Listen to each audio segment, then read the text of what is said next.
السلام عليكم.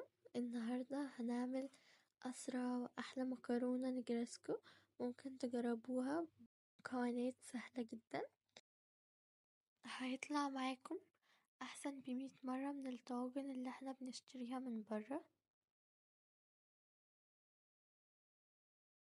معلقة من السمنة أو الزبدة،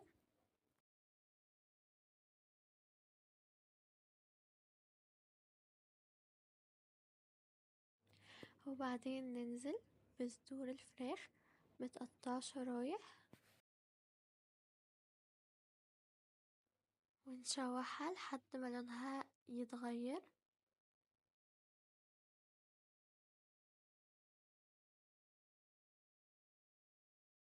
نضيف البهارات، معلقة بابريكا ونص معلقة فلفل اسود ونص معلقة بهارات مشكلة.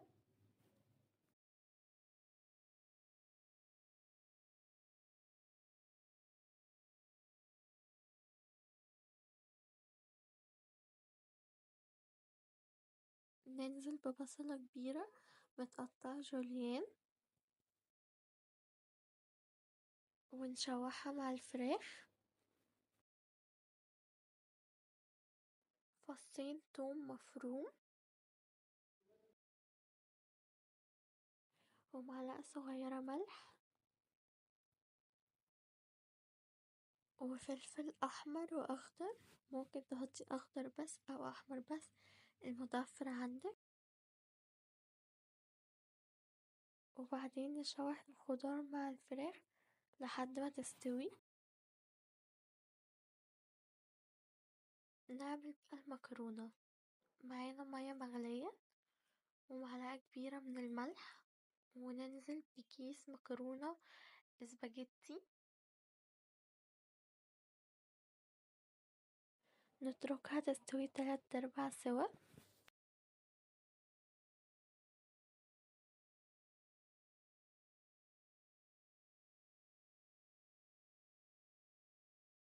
نعمل البشاميل.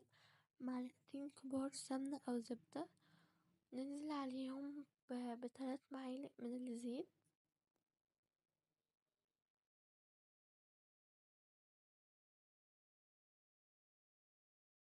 ننزل عليهم ب4 معالق كبار من الدقيق،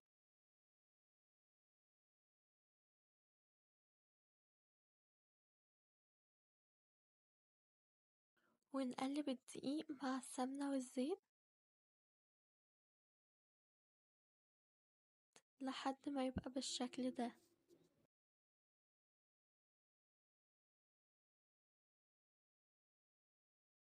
وننزل عليهم ب1 من الحليب.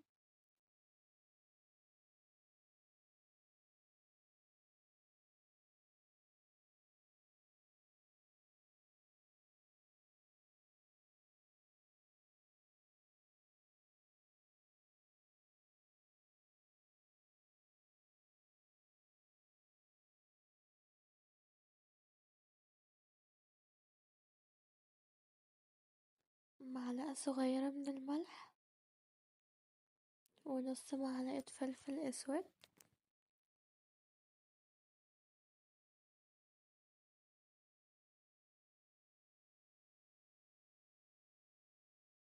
ده القوام المطلوب للبشاميل.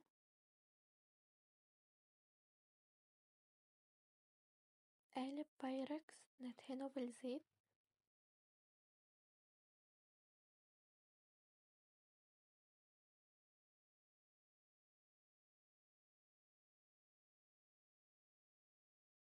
هنبتدي بطبقة رفيعة من البشاميل،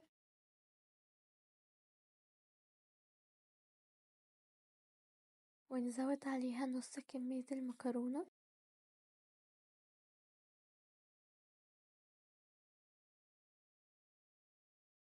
وكمان شوية بشاميل.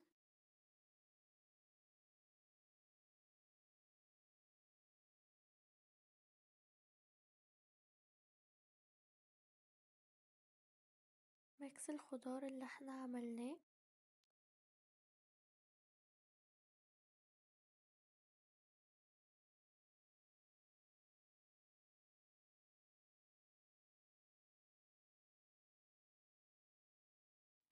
كمان زودت رشة من الزيتون، ده اختياري.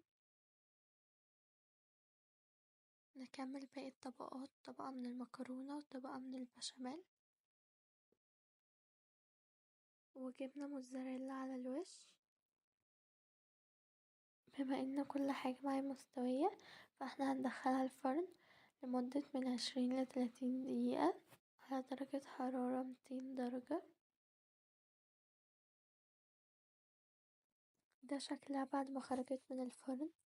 ريحتها ما شاء الله حلوة قوي، وطعمها كمان كان جميل جدا.